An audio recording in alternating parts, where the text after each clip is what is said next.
L-attakki koordinati mill-establishment tal-Partit Nazzjonalista fil-konfront tal-kandidat Joe Giglio komplew din id-darba bl-għajnuna ta' Repubblika u allejati oħra.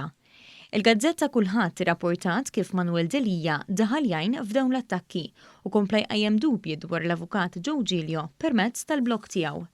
Biex jiddefendi dawk magħrufa bħala l-Blue Heroes, Manuel Delija semma kif huwa dnub li Giglio se jikkontesta fuq id-9 u l-10 distrett għaliex se jgħeddet esponenti tal-istess grupp.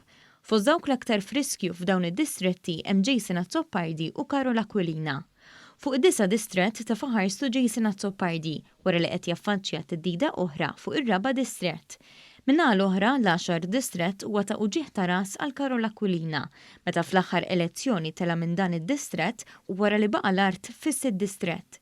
Iżda Manuel Delija biex ikompli jgħin lill-establishment attakka wkoll il-karriera professjonali ta' Giglio u għastaqsa għaliex partit bħal Partit Nazzjonalista jaċċettah wara li jirrappreżenta baruni ta' droga. Is-segwaċi ta' Delija rispondew għal dak li qal fuq il-blog f'interpretazzjoni li l-attakk qed imur tajjeb ma' dawk li jimxu wara l-establishment tal-Partit Nazzjonalista.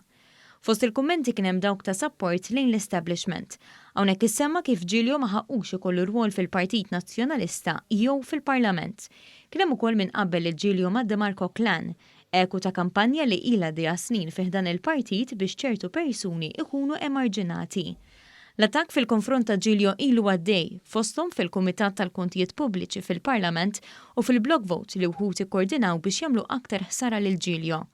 Però fil-każ tal-blog vote ma rnexxiex l-isforz tal-establishment kif Giglio xorta waħda talab saħħa fl-eżekuttiv tal-Partit Nazzjonalista.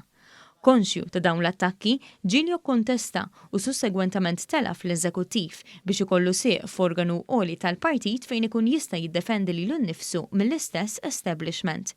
Dan l-attakk fil-konfront ta' Joe Giglio mhuwiex iżolat, kif fl-aħħar żmien ukoll kien irrapportat attakk ieħor mill-istess establishment ikkoordinat minn Chris Said fil-konfront tal-kandidat Awċi Alex Borch.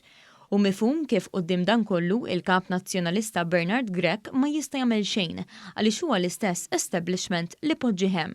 Dan anki għaliex kull mossa minn Bernard Grech tkun segwita minn tfakkira mill-istess nies.